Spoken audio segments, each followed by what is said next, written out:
YCP నేత ముద్రగడ పద్మనాభరెడ్డి వైఎస్ఆర్ కాంగ్రెస్ పార్టీకి సంబంధించి పొలిటికల్ అడ్వైజరీ కమిటీలో సభ్యులుగా ఉన్నారు.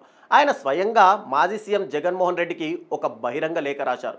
నేను ఈ బాధ్యత తీసుకుంటాను, మిమ్మల్ని అధికారంలోకి తీసుకురావాలి, మీరు వచ్చి దశాబ్దాల పాటు రాష్ట్రాన్ని ప్రగతిలోకి తీసుకురావాలి, పాడైన రాష్ట్రాలను బాగు చేయాలి అంటూ పదాలను ఉపయోగించి ఒక లేఖ రాశారు. అలాగే ఏపీ పేద ప్రజలకు సైతం ఆక్సిజన్ లాంటి వారు జగన్ అంటూ జగన్మోహన్ రెడ్డి అధికారంలోకి వచ్చిన తర్వాత సీఎం పీఠాన్ని ఎవరు తొంగి చూడకుండా ఉండేలా పరిపాలన సాగించాలని తన కోరిక అంటూ 2029లో అధికారం ఖచ్చితంగా వస్తుందని నమ్మకాన్ని తెలియజేస్తూ అందుకు తగ్గట్టుగా కృషి చేస్తానంటూ హామీ ఇచ్చారు.